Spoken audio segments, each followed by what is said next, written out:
The morning light filtered through the glass facade of Centennial Regional Airport as Emma Carter navigated the busy terminal in charcoal sweatpants and a matching sweatshirt. At 34, she moved with quiet assurance, her brunette ponytail peeking from beneath a simple black cap, and a slender silver locket resting against her collarbone. A casual observer would never guess that she was the wife of Jack Carter, the tech magnate whose recent purchase of Horizon Air had shaken the aviation world. Emma checked the time on her grandmother's heirloom wristwatch and balanced a black canvas tote in one hand. She preferred flying commercial, it kept her grounded in ordinary rhythms. After ordering a black coffee with cash at the terminal cafe, she strolled toward gate C-14, her gaze lingering on families reuniting and business travelers scurrying to laptops. When the priority line opened, Emma joined without fanfare, offering her digital boarding pass with a practiced smile. The agent scanned the pass, glanced at Emma's attire, then at the screen, and hesitated for a split second before returning the device. "Enjoy your flight, Ms. Carter," the agent said with a polite nod, and just like that, Emma stepped onto Flight 214 bound for Seattle. Inside the plush first-class cabin, Megan Shaw, the senior flight attendant, turned mid-pouring pre-departure champagne. Her eyes flicked from Emma's casual outfit to the ticket in her hand. Beside her, Ethan Cole straightened, suspicion knitted on his brow. A hush rippled through half-empty leather seats as Emma passed, each passenger's gaze quietly measuring her against an unspoken ideal. They had no idea that in minutes, their assumptions would shatter, and that Horizon Air's future would hinge on what happened next. Back at the sprawling grounds of Rosewood Estate, Emma shared her morning ordeal with her husband, Jack Carter. They entered the oak-paneled study where floor-to-ceiling windows looked out onto manicured gardens. Jack, seated behind a teak desk scattered with financial reports and flight manifests, listened intently as Emma recounted the subtle humiliation, the narrowed eyes, the hushed whispers among first-class travelers, and the guarded scrutiny from Megan and Ethan. "I didn't ask for special treatment," Emma said, rubbing her wrist where the silver locket rested. "I simply want to be treated like any other passenger." Jack closed his ledger, his green eyes sharpening. He had built his fortune on innovation and integrity, he would not stand by while prejudice stained his airline. "Perhaps they don't recognize your name," Jack mused, rising to pace. "But they will." Emma touched his arm. "I don't want spectacle. I want them to learn." They sat together on a leather settee. Emma described how, as a former flight attendant herself, she understood the pressures of cabin service. But this was different. It was bias masquerading as procedure. She told him of the casual dismissals, the suggestion that she'd been upgraded by mistake, and the implicit rule that first class was reserved for the well-dressed. Jack nodded thoughtfully. "Tomorrow, I'll board Flight 214 in first class. No entourage, just me. I'll see how they handle a passenger who looks ordinary but has extraordinary standing." Emma allowed herself a small smile. "And after?" Jack's expression grew resolute. "We'll address the culture at its root. Training, policy changes, accountability. This ends at the top." As dusk settled over Rosewood Estate, they sketched a plan, measure reactions, expose bias, then enact systemic reform. Their shared conviction was clear: respect must never depend on appearance.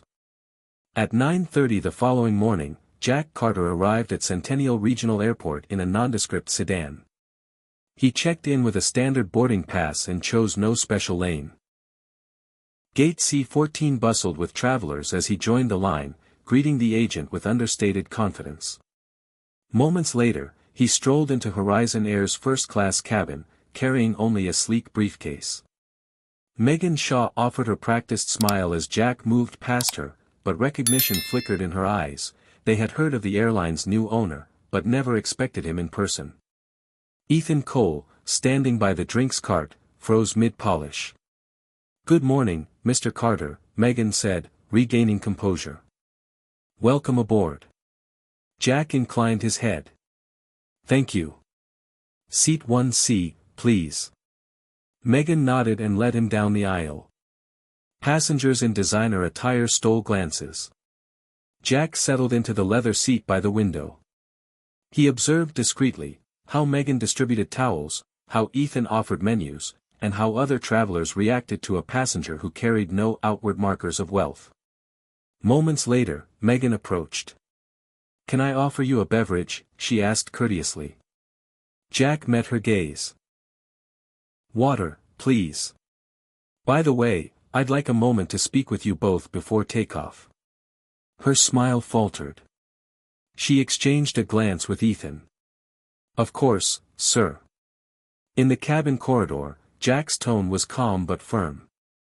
"Yesterday, my wife boarded this flight and was questioned because of her appearance.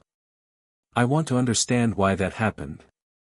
Megan's posture stiffened.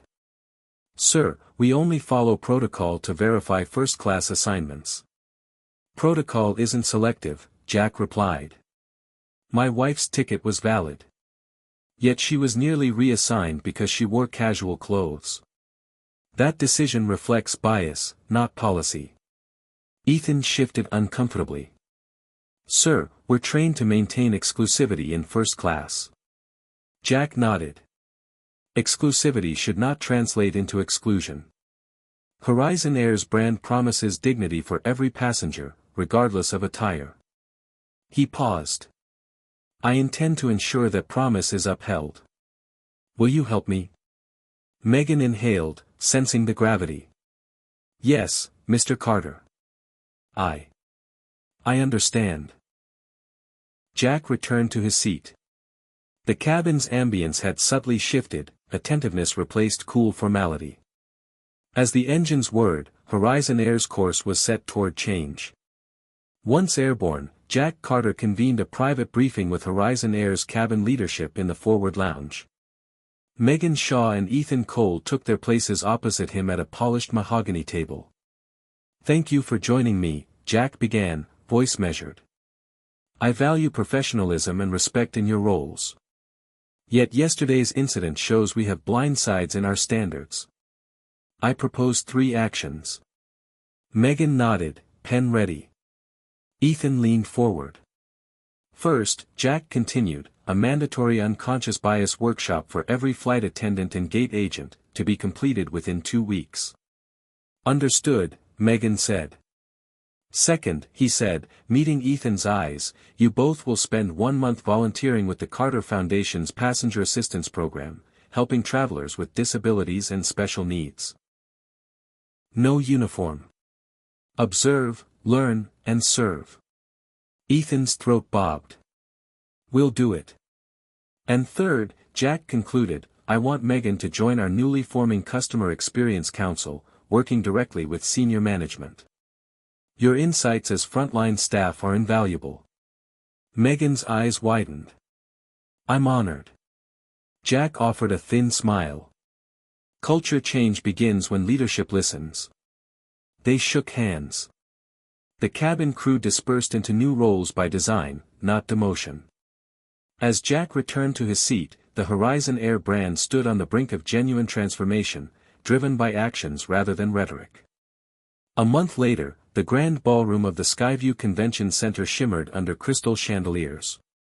The Carter Foundation's annual gala welcomed dignitaries, journalists, and beneficiaries of their travel assistance grants.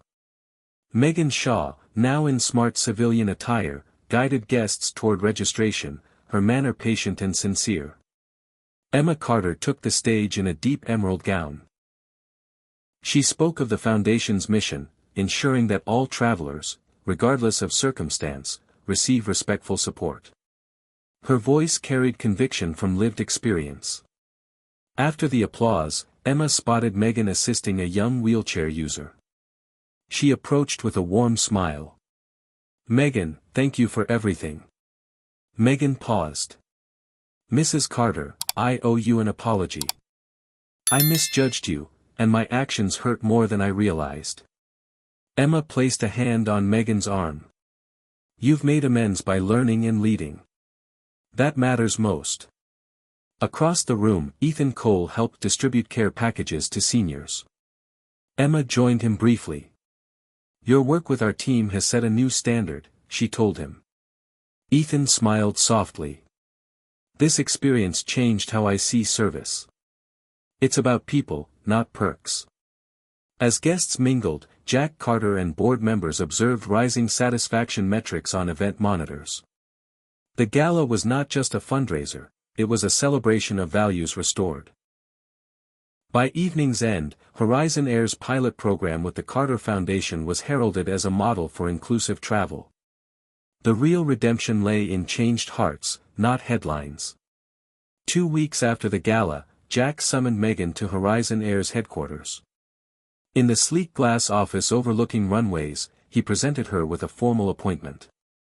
"Megan, your dedication to empathy and excellence has been clear," Jack said, handing her a polished nameplate, Director of Passenger Experience. Megan's eyes glistened. "I'm honored, and eager to help shape our future." Jack smiled.